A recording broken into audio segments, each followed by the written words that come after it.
नमस्कार दोस्तों, कैसे हैं आप सभी लोग। Fantasy talent hub YouTube channel में आप सभी लोगों का स्वागत है। दोस्तों, वीडियो में आज की हम बात करने वाले हैं WBBL मतलब वुमेन बिग बैश लीग के मैच नंबर 25 के बारे में। और दोस्तों, आज फैंटेसी को लेकर कोर्ट में डेट भी थी और तारीख से अभी कुछ क्लियर नहीं हुआ है, मतलब आज कुछ क्लियर हो नहीं पाया है। संभवतः अगली डेट पर डिसीजन आ जाएगा, लेकिन मुझे ऐसा लग रहा है कि अभी अंधकार में है फैंटेसी का भविष्य। चलिए बात कर लेते हैं इस मैच के बारे में। लेकिन हम आपको दे रहे हैं स्मॉल लीग खेलने के लिए एक बेहतर प्लेटफॉर्म, जहां पर आप लोग बिना किसी झिझक के, बिना किसी डर के आराम से स्मॉल लीग खेल सकते हो। इसके लिए जो सारी अपडेट है वो मैं आपको टेलीग्राम पे दे दूंगा। तो अगर आप लोग टेलीग्राम पे नहीं है तो ज्वाइन कर लीजिएगा। अब टेलीग्राम ज्वाइन कैसे करोगे? टेलीग्राम ज्वाइन करने के लिए ऐसा करना है कि जो वीडियो का नाम है, नीचे जो आपको नाम दिख रहा है इस पर क्लिक करो। जैसे ही आप नाम पर क्लिक करोगे नीचे एक बॉक्स खुल जाएगा, उसमें जो पहला लिंक है ये टेलीग्राम का लिंक है। इस पर क्लिक करके आप हमारे साथ में टेलीग्राम पर जुड़ सकते हैं, जो कि बिल्कुल फ्री है। वहां पर आप लोगों को मिल जाएगा तरीका जिससे आप स्मॉल लीग खेल सकते हो बेझिझक, टेंशन फ्री होके। चलिए बात कर लेते हैं वेन्यू के बारे में। मैच होगा जंक्शन ओवल मेलबोर्न में। इस मैदान के ऊपर ना टोटल अभी तक 45 मैचेस हो चुके हैं, जिनमें से 24 बार पहले और 21 बार सेकंड बैटिंग करने वाली टीम ने मैच को विन किया है। ऐसा कोई खास अंतर नहीं है, मतलब चाहे पहले बैटिंग कर लो या सेकंड बैटिंग कर लो, कुछ ज़्यादा अंतर आपको देखने मिलेगा नहीं। अभी आप यहाँ जो खेले गए आखिरी मैचेस की बात करेंगे तो एडिलेड ने 112 बनाया था, दूसरी तरफ पर्थ ने 55 बनाया। हालांकि बारिश की वजह से मैच पूरा नहीं हो सका था, मतलब पूरा 20 ओवर का नहीं हो सका था। इस मैच में एली जॉनसन जो कि नंबर 6 पर बैटिंग कर रही थी, इन्होंने 33 बनाया था। ये एक और मैच है जिसमें रियाज मैकेना ने 32 का स्कोर किया। ये ओपन करने आई थी। यहाँ पे बैट मूनी ने ओपन करते हुए 36 किया था। अगर हम स्कोर की बात करें तो तीनों मैचेस में लगभग 140 का स्कोर हमें बनता हुआ देखा है। जैसे 140 यहाँ बना था, यहाँ 140 था, ये 17 ओवर में 112 था, पूरे होते मतलब लगभग 140 यहाँ भी बन जाते।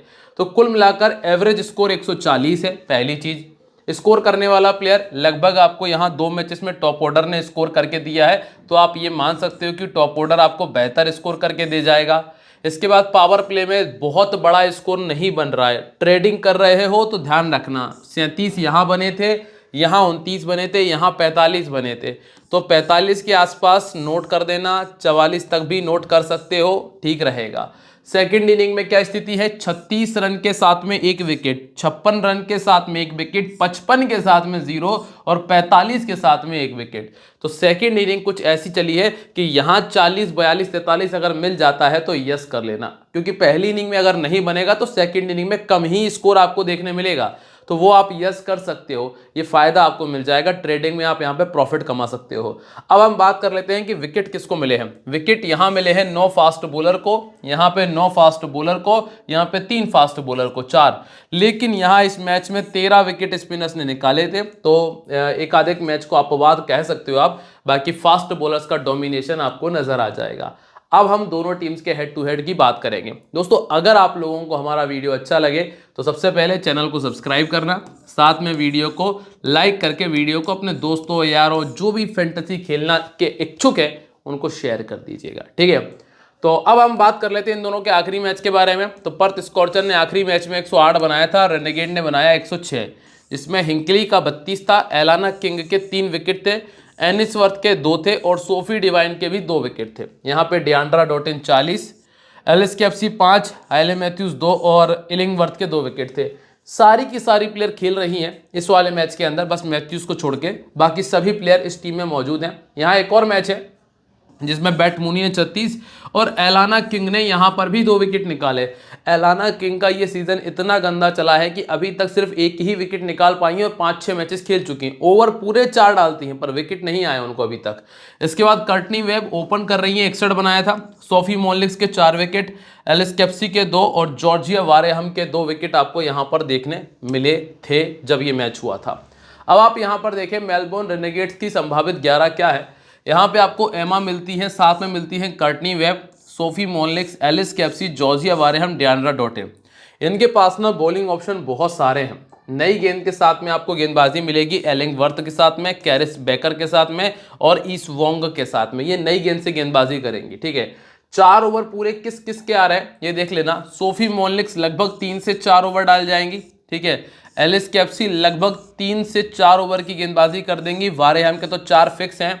डियांड्रा डॉटिन भी लगभग 1 से 2 ओवर तक डाल सकती हैं, इनके भी कई बार 4 ओवर चले जाते हैं, तो 3 आप मैक्सिमम मान सकते हो इनका। इसके बाद ईस वोंग के लगभग 2 से 3 ओवर, कैरिस बेकर के लगभग 2 से 3 ओवर, एलिंगवर्थ के लगभग 2 से 3 ओवर और सारा कोएट के लगभग 2 से 3 ओवर आपको देखने मिलेंगे। तो मेन जो टीम की प्लेयर्स हैं जिनके ओवर भी पूरे हो रहे हैं, बैटिंग भी आ रही है, वो ये 4 प्लेयर्स हैं जिनकी बैटिंग भी आपको देखने मिल जाएगी और बॉलिंग भी आप देख पाएंगे लगभग 3 ओवर कम से कम। अब अगर हम वेन्यू रिकॉर्ड की बात करें तो वेन्यू रिकॉर्ड देखो आप क्या है भाई। ईमा ने 5 के एवरेज के साथ में स्कोर किया है, ये प्लेयर आपकी खराब हो गई। कर्टनी वेब का एवरेज 23 का है, एवरेज प्लेयर है, ठीक है। इसके बाद मॉलनिक्स अच्छी प्लेयर है, 35 का एवरेज है। एलिस कैप्सी एवरेज प्लेयर रही है इस मैदान के ऊपर, चूंकि गेंदबाजी करती हैं तो उससे आपको प्रॉफिट मिल सकता है। जॉर्जिया वारेहम का एवरेज 30 का है, ये अच्छा रिकॉर्ड है इनका। डियांड्रा डॉटिन का रिकॉर्ड खराब है, चूंकि बॉलिंग करती हैं, ये आप देख सकते हैं, तो आप एवरेज परफॉर्मेंस मान सकते हैं। और उसके बाद निकोले फेल्टुम ने 9 इनिंग्स में 142 किया है, लेकिन नॉट आउट रहने की वजह से ये एवरेज है, तो आप इस पर दिमाग मत लगाना। बॉलिंग में वारेहम के पास में 16 विकेट्स हैं, डियांड्रा के पास में 8 विकेट है, दोनों का रिकॉर्ड अच्छा है। इसके बाद सारा का रिकॉर्ड 12 इनिंग में 11 wicket average performance, Chris Baker का एवरेज परफॉर्मेंस और एलिंगवर्थ का एवरेज परफॉर्मेंस यहां पे पहले आ चुका है। सबसे पहले एमा की बात करेंगे, मत दिमाग लगाना, ज़्यादा बहुत रिस्की है, छोड़ देना फायदा होगा। स्मॉल लीग में छोड़ सकते हो बिल्कुल आंख बंद करके, जीएल में भी अगर रखना ज़्यादा ही इच्छा हो रही हो तो बामुश्किल एक टीम में बस, वो भी 25-30 के लिए, इससे ज़्यादा की उम्मीद मैं नहीं कर रहा हूँ। नंबर 2 पे आती है कर्टनी वेब। वैसे तो ये भी आपके टीम में रखने के काबिल नहीं है, सीधी बात, नो बकवास वाला सीन है। कर्टनी वेब भी टीम में रखने के लायक नहीं है, लेकिन इस टीम के सामने पहले एक 50 बनाया, पहले तो ये। दूसरी चीज ये है कि जब आप टीम बनाने बैठोगे ना तो आपको ये देखने मिलेगा कि अगर आप गेंदबाजों के पीछे जाओगे तो वो बॉलर बच रही हैं जिनको सिर्फ 2 ओवर या 3 ओवर की बॉलिंग मिल रही है। तो 2 ओवर की बॉलिंग पर आप रिस्क लेने से अच्छा है एक ओपनर पर रिस्क ले लिया जाए। अगर ये 15-20 करती हैं तो आपका काम हो जाएगा। इसीलिए मैंने कर्टनी वेब को टीम में रख लिया है, पर ये कंफर्म प्लेयर नहीं है, ये ध्यान रखना। सेकंड इनिंग में 250 किया है, फास्ट बॉलिंग के सामने ये 3 बार पहले भी आउट हो चुकी हैं। अब आती है मॉलनिक्स। मॉलनिक्स आपके कैप्टन और वाइस कैप्टनसी की भी चॉइस है। अब जब कैप्टन वाइस कैप्टनसी की चॉइस बन रही है तो सीधी सी बात है कि कंफर्म भी है।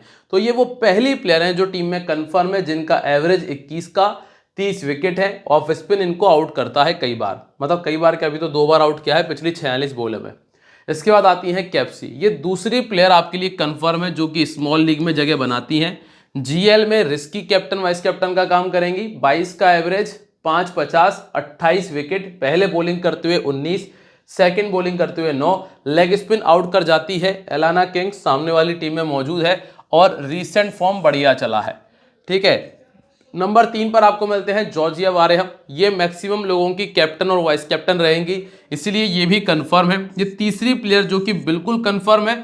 51 विकेट है, 28 का एवरेज है, लेग स्पिन इनको भी दिक्कत देती है। एलाना किंग इनको परेशान कर सकती हैं। चूंकि एलाना किंग को अभी तक विकेट नहीं मिला है, इसीलिए मैं उन पर अभी ये नहीं कह रहा हूं कि ये 3 विकेट निकालेंगी, नहीं तो इस मैच में 3 विकेट के मौके हैं, क्योंकि पहले भी कर चुकी हैं। क्यों कर चुकी हैं? क्योंकि यही प्लेयर पहले भी थी जो लेग स्पिन को नहीं खेल पाती। इसके बाद आती है Deandra Dottin. Batting plus bowling दोनों चल रही है। 20 का एवरेज, 250, इस टीम के सामने 30 का एवरेज, 150, 30 विकेट निकाल चुकी हैं। ऑफ स्पिन, लेग स्पिन इनको भी खाती है। एलाना किंग और लिली मिल्स यहां पर मौजूद हैं, पहले बैटिंग करते हुए 250 है। चूंकि ये वो चौथी प्लेयर है जो कि कंफर्म है, ये चौथी प्लेयर जो कि बिल्कुल कंफर्म है। इसके बाद आप आएंगे निकोले पे। फेल्टुम को छोड़ दीजिए, यहां पे भी आपको दिमाग नहीं लगाना है। नंबर 5 पे इस वोंग मिलती है, 32 इनिंग, 8 विकेट इनके पास हैं। ये आपकी स्मॉल लीग के तो हिसाब से नहीं है। मैंने आपको बताया कि मैं वैसे तो एक बॉलर एक्स्ट्रा पटकता, लेकिन दिक्कत क्या है कि इनको ओवर मिलते हैं 2-2 और कई बार तो 2 ओवर भी बहुत मुश्किल मिलेंगे। इस वजह से मैं रिस्क नहीं ले पा रहा हूं, क्योंकि कई बार ऐसा होगा मॉलनिक्स पूरे 4 डाल देगी, वारेहम 4 डाल देगी, डॉटिन 3 ओवर डाल देगी, कैप्सी 3 ओवर डाल देगी, तो कितने ओवर खत्म हो गए? 8, 6, 14 ओवर। 14 ओवर चले गए, अब बच रहे हैं 6 ओवर। 6 ओवर में से जिसमें एलिंगवर्थ स्टार्टिंग के 2 ओवर डालेगी तो 2 ओवर वहां चले गए, 16 ओवर। अब बचे 4 ओवर, 4 ओवर में किस किस को ओवर डलवाएंगी टीम, वो दिक्कत हो जाती है। इसीलिए मैं बॉलर पे रिस्क नहीं ले पा रहा, नहीं तो मैं कर्टनी वेब के स्थान पर एक एक्स्ट्रा बॉलर को ट्राई करता। सारा कोएट आपके पास में है, जिन्होंने 19 में 11 विकेट निकाले हैं, हाल फिलहाल में ये भी टीम में नहीं है। इलिंगवर्थ पावर प्ले के 2 ओवर डालती हैं, पहला ओवर लेके डालेंगी, फिर तीसरा डालेंगी, और अच्छा चला गया तो फिर आगे भी कंटिन्यू करेंगी। 17 में 11 विकेट्स हैं। और क्रिस बेकर है, ये ऑर्थोडॉक्स गेंदबाजी करती हैं, इनके पास में 10 विकेट शामिल हैं। और कारण मैंने आपको बता दिया कि मैं इनके गेंदबाजों पर रिस्क क्यों नहीं ले पा रहा हूं। अब हम बात कर लेते हैं पर्थ स्कॉर्चर की। स्कॉर्चर में बैट मूनी, केटी मैक ओपन कर रही हैं, मैडी डार्क नंबर 3 पर हैं, सोफी डिवाइन नंबर 4 हैं, फिर फ्रेया कैंप है, स्कोफील्ड है, एलाना किंग, एमी अगार, सी एनसवर्थ, लिली मिल्स और रूबी स्ट्रेंज आपको मिलती है। नई गेंद के साथ में एनिसवर्थ आ रही हैं और Ruby strange plus Sophie Devine गेंदबाजी कर रही हैं। अब आप देखें, बैट मूनी का रिकॉर्ड हमेशा तगड़ा रहता है अधिकतर ग्राउंड पे, तो ये तो आंख बंद करके रख लीजिए। कैटी में एक अच्छा खेल रही है, रिसेंटली 33 का एवरेज है, मैडी डार्क का इस मैदान पे 26 का एवरेज है और सोफी डिवाइन का 24 का है। इसके अलावा एलाना किंग ने 2 मैच में 47 किया, 8 विकेट भी निकाल चुकी हैं। एमी अगार के पास में 7 विकेट हैं, एनएसवर्थ के पास में 3 है, लिली मिल्स और स्ट्रेंज के पास में 2 में 1 और 1 में 2 विकेट शामिल है। अब हम आ जाते हैं सीधा बैट मूनी पे। बैट मूनी चाहे कुछ करें या ना करें लेकिन कंफर्म रहती हैं, तो बैट मूनी कंफर्म प्लेयर है। खास तौर से जब ये पहले बैटिंग करती हैं तब तो छोड़ना भी नहीं है। और अगर कभी हम सोच रहे हैं कि इनको कैप्टन और वाइस कैप्टन बना लिया जाए तो पहले बैटिंग में कैप्टन और वाइस कैप्टन बनाया जा सकता है। तो देखा जाए तो ये वो 5वीं प्लेयर हैं जो कि बिल्कुल कंफर्म है। ठीक है, अब आते हैं हम केटी मैक पे। केटी मैक ने 7, 9, 2, 4, 3, 1 की 3 ठीक पारियां खेली हैं। एवरेज इनका लगभग 24 का है, पहले बैटिंग करते हुए 250 हैं। ये सीजन इनका काफ़ी ठीक चल रहा है, इस वजह से केटी मैक को हमने टीम में रखा हुआ है। तो ये वो दूसरी प्लेयर है जिनको हम टीम में लेके चल रहे हैं। अब आते हैं मैडी डार्क पे। मैडी डार्क एक मैच 34 का स्कोर किया, हाल फिलहाल में मैं इनको छोड़ रहा हूँ। राइट आर्म मीडियम और फास्ट बॉलिंग इनको दिक्कत देती है। चूंकि ये बड़ा स्कोर कर भी देते उतना नुकसान नहीं होगा, क्योंकि आपके किसी ओपोनेंट के पास स्मॉल लीग में तो शायद ये मिले, इसलिए ये दिक्कत नहीं होगी। तो यहाँ आपको विचार करने की आवश्यकता नहीं है, चाहे ये अच्छा स्कोर कर भी जाए तो उतनी दिक्कत नहीं होगी। बामुश्किल एक आधे आपके प्लेयर जो नहीं जानता वही उठा के रख ले तो एक अलग कंडीशन होगी। अब सोफी डिवाइन ये कंफर्म प्लेयर है, 4थे नंबर पर आपको मिलेंगी, बैटिंग करेंगी, 22 का एवरेज है, 33 विकेट खाते में है, बैटिंग बॉलिंग दोनों चल रही हैं। 2 बार लेग स्पिन से आउट हुई हैं। यहाँ जॉर्जिया वारे हम लेग स्पिनर है, इनको ये विकेट आ सकता है। इसके बाद है फ्रेया कैंप। फ्रेया कैंप के पास में 19 का एवरेज है और 1 विकेट है। ये सिर्फ और सिर्फ जीएल में रखी जा सकती हैं, वो भी कब, जब आप टॉप ऑर्डर से केटी मैक को छोड़ रहे हो। ठीक है, केटी मैक को छोड़ रहे हो तब आप इनको रखना, बाकी ज़्यादा आपको दिमाग लगाना नहीं है। स्मॉल लीग में लेग स्पिन के सामने 6 बार और ऑर्थोडॉक्स के सामने ये 5 बार आउट हो चुकी हैं। फिर आते हैं स्कोफील्ड पे। स्कोफील्ड अगर ऊपर खेलती तो विचार किया जाता, लेकिन जिस नंबर पर बैटिंग कर रही हैं वहाँ रिस्क है, इसलिए इनको नहीं ले रहा हूँ। ऑर्थोडॉक्स के सामने 5 बार आउट हो चुकी हैं। सोफी मॉलिक्स और क्रिस बेकर 2 अच्छी बॉलर यहाँ मौजूद हैं। इसके बाद एमी अगार मेरी टीम में शामिल है। एक मैच इन्होंने हमें 1 साइडेड जिताया था, जिस मैच में इन्होंने ये विकेट निकाले थे। इसके बाद एनिसवर्थ के पास में 29 में 34 विकेट हैं, ये हमारी टीम में शामिल है। लिली मिल्स को रख सकते हो, हर मैच में विकेट आया है, 31 में 37 विकेट इनके पास है। और लास्ट के जो 2 नाम है एलाना किंग, मैं ले रहा हूँ एलाना किंग पे रिस्क। अगर आप रिस्क नहीं लेना चाहते हो तो आप लिली मिल्स को टीम में रख लेना, मैं एलाना किंग पे रिस्क ले रहा हूँ। अब ये मेरा पर्सनल रिस्क है, ये आपको पहले ही एडवाइस दे रहा हूँ कि क्योंकि इन्होंने अभी तक कुछ भी किया नहीं, 1 विकेट निकाला है सिर्फ 1 मैच में। बाकी आप लोग चाहें तो अपने एक प्लेयर के साथ में जा सकते हैं। और लास्ट में रूबी स्ट्रेंज है, 4 इनिंग 4 विकेट है, लेकिन ओवर कितने मिल रहे हैं, 2 ओवर। अब अगर आप ये देखें कि इनमें जो प्लेयर्स हैं उनको ओवर कितने मिलते हैं, रूबी स्ट्रेंज 2 डाल रही हैं, एलाना किंग 4 ओवर पूरे डाल देती हैं, तो कितने खत्म ओवर हो गए, 6। इसके बाद लिली मिल्स लगभग 2 से 3 ओवर डालती हैं तो 8 ओवर। एनिसवर्थ लगभग 4 ओवर पूरे डाल देती हैं, 12 ओवर खत्म। इसके बाद एमी अगार के 4 ओवर पूरे हो जाते हैं। ऊपर फिर आपको और अच्छी अच्छी बॉलर मिल जाती हैं जो कि अपने ओवर पूरे कर रही हैं, जिसमें टीम की मैं आपको दिखा दूंगा आगे चल के अभी। ठीक है, जिसमें टीम के पास में सोफी डिवाइन भी मौजूद हैं, तो ये अपने ओवर पूरे कर जाती हैं, इस वजह से दिक्कत बढ़ती है। Sophie Molineux, Georgia Wareham, Beth Mooney, small league में ये वो 3 प्लेयर जिन पर रिस्क लेकर कैप्टन वाइस कैप्टन बना लेना, और सोफी डिवाइन और एलिस कैप्सी को जीएल में ट्राई करना रिस्क के तौर पे, बाकी यही सेफ ऑप्शन है। अब आप यहाँ पे देखें, बैट मूनी विकेट कीपर में एकमात्र चॉइस, कैटी मैक को रखा है, कर्टनी वेब है, Deandra Dottin, Alice Capsey, Sophie Devine, Sophie Molineux, Georgia Wareham, Ainsworth, Amy Agar और एलाना किंग। मेरा रिस्क है एलाना किंग पे और कर्टनी वेब पे। चाहो तो कर्टनी वेब को छोड़ के किसी बॉलर को ट्राई कर लेना, एलाना किंग के स्थान पे बॉलर बदल सकते हो। बाकी मेरे हिसाब से बाकी सब ठीक है, क्योंकि एक बैटर तो आपको रखना ही पड़ेगा। अब वो बैटर आप चाहे कैटी मैक को रखो या कर्टनी वेब को। तो उम्मीद ये करता हूं कि जो जो हमने डिस्कस किया है वो सारी बातें आपको समझ में आई होंगी। और अगर कहीं दिक्कत लगती है तो टेलीग्राम ज्वाइन करो, कुछ दिमाग लगाना नहीं पड़ेगा, डायरेक्ट टीम दूंगा, कॉपी पेस्ट कर लेना, जीत जाओगे। ठीक है, अब करना क्या है, चैनल को सब्सक्राइब कर लो, बेल आइकन पर प्रेस करो, वीडियो को शेयर करो, बस इतना कर देना। मिलेंगे आप लोगों से अपनी अगली वीडियो में, तब तक के लिए दोस्तों बाय, जय हिंद, जय महाकाल।